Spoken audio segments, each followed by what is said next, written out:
Karibu mtazamaji na asante sana kwa kuendelea kuwa nasi. Tuangazie taarifa za siasa ambapo viongozi ni baadhi ya wabunge wanaoegemea mrengo tawala wa Kenya Kwanza sasa wanamshutumu Rais mstaafu Uhuru Kenyatta kwa kuendeleza siasa za migawanyiko huku taifa likielekea kwenye uchaguzi mkuu ujao.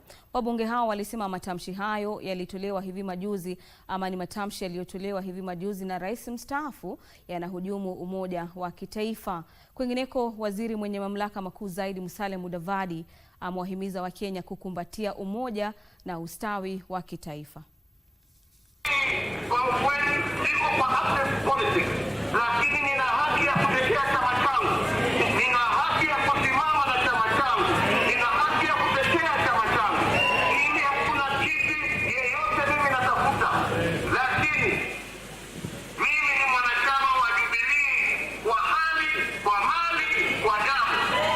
Matamshi ya Rais mstaafu Uhuru Kenyatta ya kuendelea kuhusika kikamilifu katika siasa za humu nchini yameonekana kuwakera baadhi ya viongozi wa muungano wa Kenya Kwanza.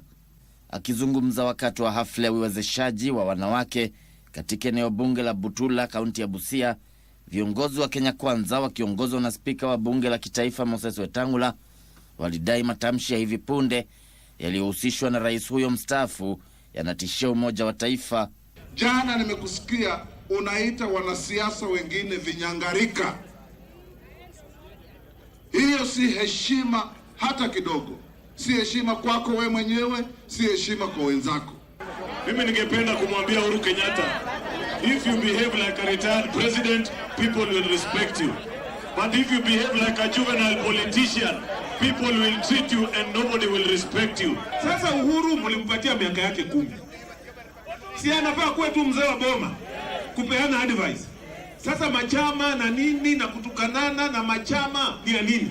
Viongozi hao sasa wametoa wito kwa wanasiasa wenzao kuweka kipaumbele utangamano wa kitaifa badala ya uhasama wa kisiasa. Huku wakitetea utendakazi wa serikali ya Kenya Kwanza, wabunge hao walitaja ujenzi wa miundo msingi unaoendelea na hatua za kiuchumi kama ushahidi wa hatua zilizopigwa. Mnataka maandamano ama mnataka maendeleo? Watu wa ubaguzi na kutaka kuleta kuchocha Kenya nzima, watu tuchukiane washindwe. Kwingineko, katika kaunti ya Vihiga, waziri wenye mamlaka makuu Musalia Mudavadi ambaye pia ni waziri wa mashauri ya kigeni ametoa wito kwa Wakenya kukumbatia umoja kama taifa.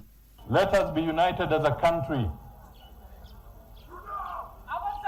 Politics can have its opposition and its whatever, but let us unite as a country.